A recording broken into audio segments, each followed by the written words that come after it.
Dear friends, കഴിഞ്ഞ മാസം 2-ാം തീയതി നമ്മളൊരു പേഷ്യൻറ്റിനെ വന്ന് കണ്ടിട്ടുണ്ടായിരുന്നു. ഓഗസ്റ്റ് 2-ന്, കഴിഞ്ഞ മാസം ഓഗസ്റ്റ് 2-നാണ് നമുക്ക് വന്ന് കണ്ടിട്ടുണ്ടായിരുന്നു. നടുവട്ടം ഭാഗത്താണ് പേഷ്യൻ്റ് ഉള്ളത്. അതിൻ്റെ പേരെന്തായിരുന്നു? സൈനബ. 59 വയസ്സുള്ള സൈനബ എന്ന് പറഞ്ഞ ആളാണ് നമുക്ക് വന്ന് കണ്ടത്. കഴിഞ്ഞ പ്രാവശ്യം നമ്മൾ എന്ത് ചെയ്തു, 24-ാം തീയതി ആൻജിയോപ്ലാസ്റ്റി ചെയ്യാൻ വേണ്ടി പറഞ്ഞ കേസാണ്. ഏകദേശം 1.5 ലക്ഷം രൂപ ആൻജിയോപ്ലാസ്റ്റി ചെയ്യണമെങ്കിൽ വരും. അത് മാത്രമല്ല, ചെയ്ത് കഴിഞ്ഞിട്ടാണെങ്കിൽ പല ഗുളികകളും അതിൻ്റെ അനുബന്ധമായിട്ട് കണ്ടിന്യൂസ് ആയിട്ട് കഴിച്ചുകൊണ്ടിരിക്കേണ്ടി വരും. അപ്പോൾ ഇങ്ങനത്തെ ഒരു സംവിധാനത്തിലാണ് നമ്മൾ കാണുന്നതും നമ്മൾ ഈ ഒരു ഐപ്പൾസ് എന്ന് പറയുന്ന പ്രോഡക്റ്റ് എന്ത് ചെയ്ത് സജസ്റ്റ് ചെയ്തുകൊണ്ട് നമുക്ക് ഡയറക്റ്റായിട്ട് ഉമ്മയോട് തന്നെ എന്ത് ചെയ്യാം, ഒന്ന് ചോദിച്ചു നോക്കാം കാര്യങ്ങളൊക്കെ. ഓക്കെ, ഏതാണ് ഉമ്മ അപ്പോൾ കഴിച്ചിട്ട്?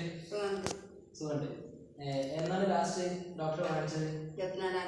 നമ്മൾ എന്നാ കണ്ടതെന്ന് ഓർമ്മയില്ലേ? കഴിഞ്ഞ 2-ാം തീയതി കൊണ്ട് തന്നെ. ഇപ്പൊ എത്ര രണ്ടാമത്തെ കുട്ടികൾ കഴിച്ചോണ്ട് എങ്ങനെയുണ്ട് കഴിച്ചിട്ട്? ഒരു ഉന്മേഷമൊക്കെ ഫീൽ ചെയ്തു?